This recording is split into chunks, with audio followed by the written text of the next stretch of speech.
Nós temos algumas funções especiais que recebem nomes especiais. Essas funções, elas têm correspondentes na nossa realidade, no nosso dia a dia. A cobrança de um Uber, a cobrança de um táxi, a taxa de variação que faz aquele preço cair. Todos esses exemplos são exemplos de uma função especial chamada de função afim, ou como todo mundo gosta de chamar, função do primeiro grau. Se você tem dúvidas sobre como resolver equações e funções do primeiro grau, tá aqui o seu canal. Esse é seu momento de aprender de uma vez por todas esse treco. Vem comigo que eu te ensino, meu jovem padawan.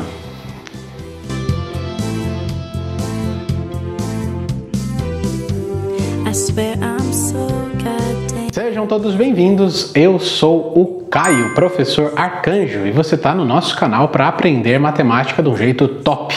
Já peço que você se inscreva, que você curta, compartilhe, converse com outras pessoas. Eu vi um canal super top, vem aqui aprender matemática comigo. Sem mais delongas, vamos lá que eu vou te ajudar.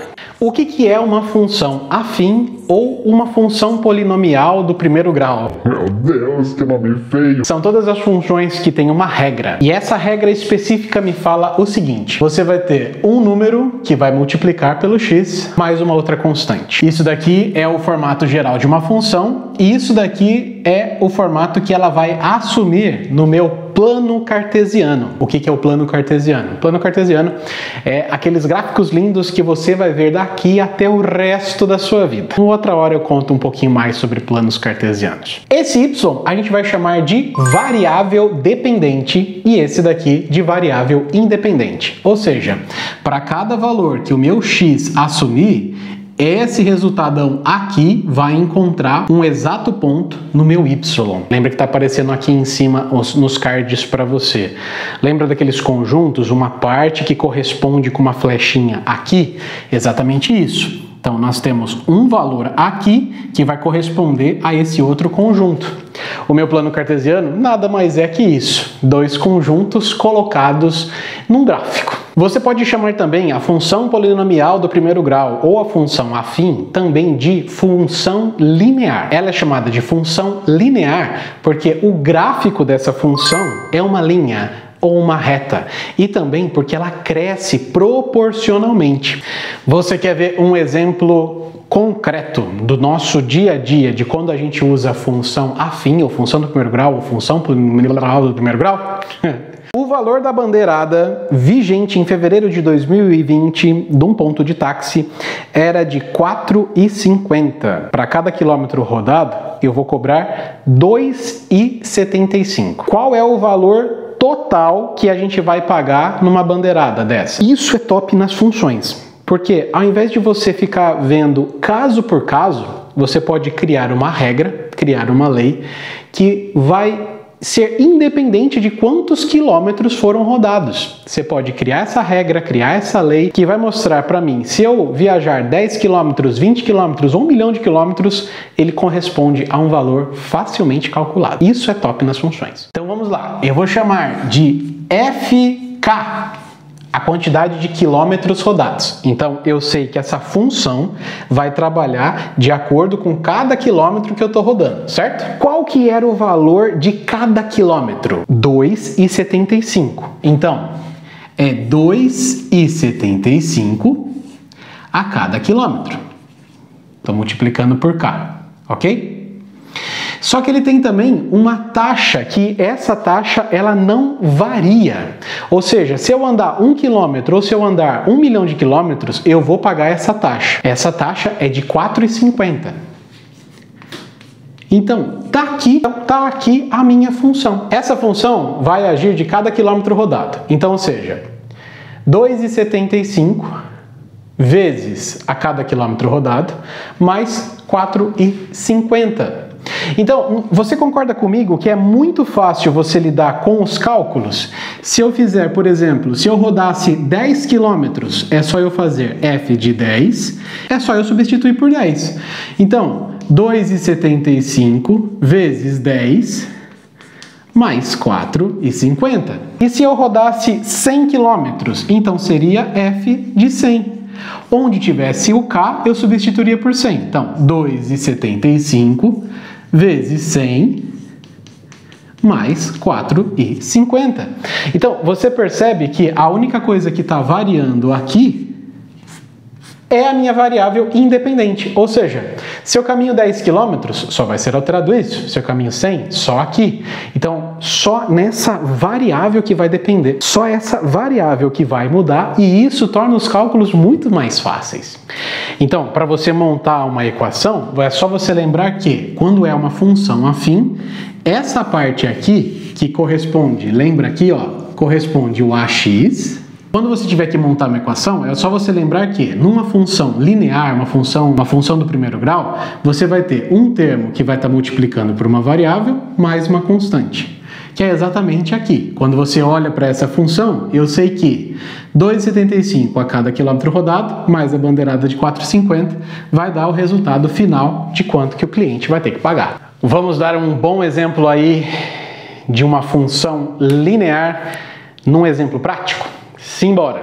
Vinícius trabalha como DJ e cobra um valor fixo de R$250, além de um valor adicional de R$110 por hora para animar uma festa. Você entendeu então aqui o que acontece? Meu amigo Vinícius cobra R$250 sempre, isso é uma constante, nunca muda. E a cada hora que ele trabalha, R$110. Dá para criar uma função. Indicando por Y o valor total cobrado por Vinícius em reais e por X a quantidade de horas trabalhadas, escreva a lei da função que relaciona Y com X. Eu sei então que Y é igual a AX mais B. Essa é a lei da minha equação do primeiro grau.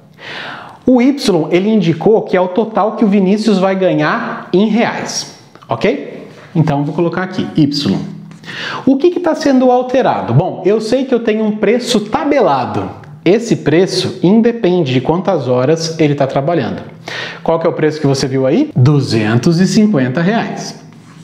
O meu X vai ser a quantidade de horas trabalhadas. E quanto que ele ganha por hora trabalhada? Ele ganha R$110. Essa é a lei da função. Então, quando eu olho essa função, eu sei que a quantidade de dinheiro que o Vinícius vai ganhar depende de o total de horas trabalhadas multiplicado por 110 mais o preço tabelado, R$250.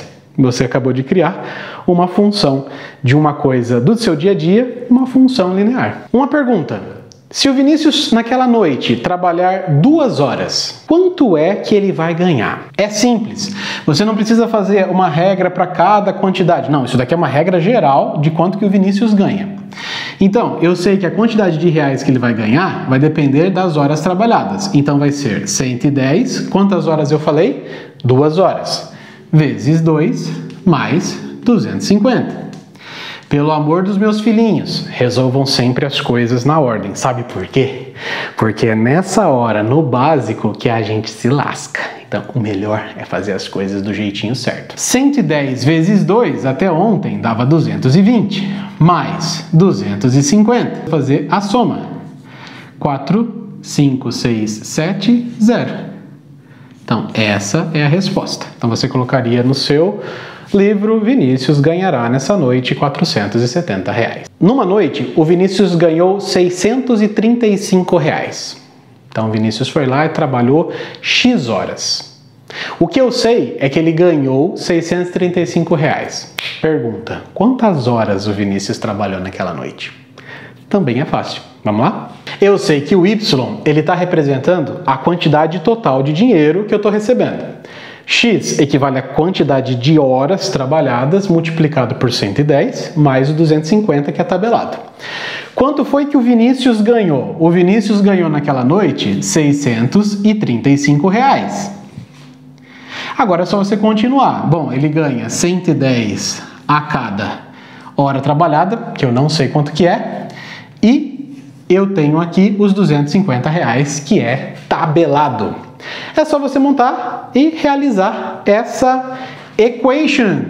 Eu pego esse carinha aqui, tiro dos dois lados 250. Ou como vocês gostam e amam falar. Passo esse aqui que tá negativo, positivo pra lá, negativo. Então ficaria 635 menos 250, que é igual a 110x. Isso daqui dá 385.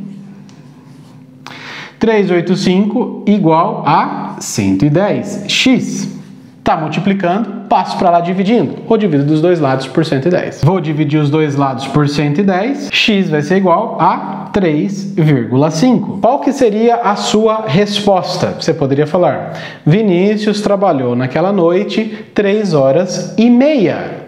Você pode representar isso por 3,5 horas.